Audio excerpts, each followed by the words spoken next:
jokes, it comes to different places.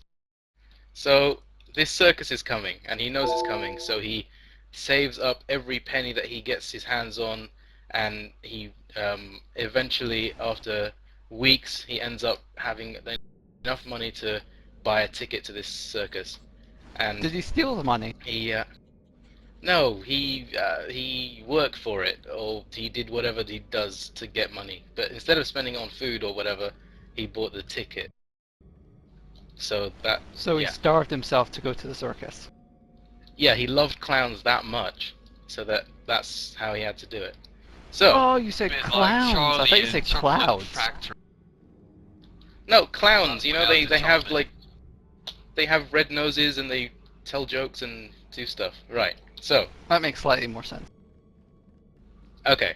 So, he travels to the circus and goes and sits down, and he is waiting for the show to start, and the show starts. And the lion tamer comes out, and it's the bravest thing he's ever seen. It's amazing, right? But it's still not the clown. Next, the acrobats come out, and they're doing somersaults and flips, and it's incredible. He's never seen anything like it. Okay, and then an elephant comes out, a huge elephant, and he's amazed. It's massive. He's never seen anything like it before in his life, but still not it's not the clown. And then the clown comes out, and the clown is doing tumbles and he's telling jokes, and it's everything this little boy could have asked for and more. It's amazing. Okay, and then the clown says, I need a volunteer from the audience, and the boy's overwhelmed, so he puts his hand up and he says, me.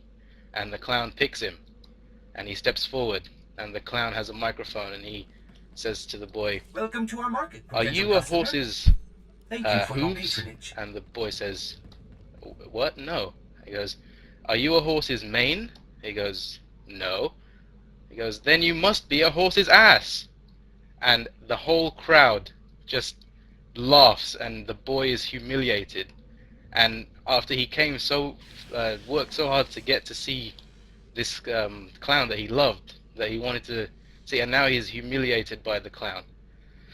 And it's horrible, and it's heartbreaking for the boy. So Is this a joke or a the boy, story?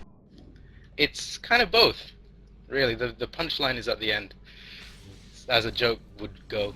Anyway, That's new. so yeah, it's a new way of doing it. So the boy goes home and he contemplates how can he get back at this clown, how can he make all right with the world, after this, horrible thing, and he decides that he's going to study, because if he just had something to say back to that clown, then he would have maybe turned the situation around. If he could have thought Is of anyone else something listening? that, Yeah, I'm I told you it takes a while to tell, but it's totally worth it. So, he decides to study the greatest writers that ever lived. He's trying to learn how to be able to come back at anything, right? So he works really hard, and he grows up, and he reads Shakespeare, and he reads like Oscar Wilde and Mark Twain and Churchill and every one of these great writers, and he ends up going to Oxford University, and he becomes the expert in the field of being able to just respond, with amazing wit and one like Burns, one-liners, and this is like now 30 years later, and he is the world expert in this kind of thing. When politicians need some kind of speech written to be able to get back at their opponents, he's the one who writes it. When comedians need like a quick line or something like that, he's the one who comes up with it, and he becomes very, very wealthy, and he ends up moving to a very nice house with his wife and kids, and he's happy. But he's not happy because that clown still got away with humiliating him, and if he'd known then what he knew now, that would never have happened. So he decides he's going to go back to the country that he came from, back to the village, and back to that same circus that he saw as a kid. And he buys his ticket and he goes, and then he goes to the circus, and he sits down, and now the same show, exactly the same show that was like about 30 years ago, the same show comes on, and first of all, the lion tamer comes out, and it's the most boring thing he's ever seen because he's lived now. He doesn't find it impressive. The acrobats come out. He's seen it before. It doesn't move him in any way. And then the elephant comes out, and it's just an elephant. He can't see why he would have thought that that was impressive when he was a kid. But still, the clowns don't come out, and then finally the clowns come out, and they do the same show. And he looks, and he sees the man. He's wrinkled now, but it's the same man, the same clown who made fun of him when he was a kid. So he waits, and then the clown gets to the same part in the same routine, and he says, "I need a volunteer." And now the man, much older now, but he's in the same seat that he was in. He puts his hand up, and the clown calls him forward. And obviously the clown doesn't remember the guy. It's so long ago, but the man remembers the clown. And now he's this is his whole life building up to this moment.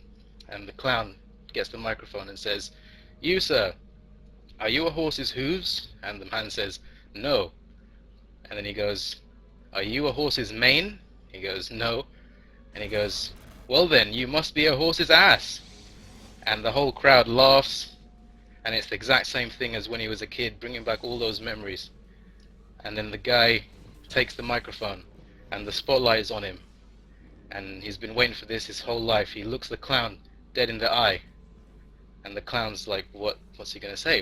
And the whole crowd sort of just waits, and there's a moment, and he looks the clown in the eye, and he says, "Fuck you, clown!"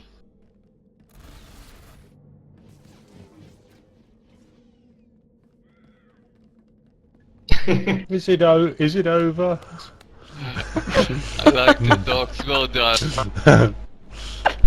Thank you for finishing the story. Thank you for sharing it. I That have was no funny, idea what right? it was about. Close one.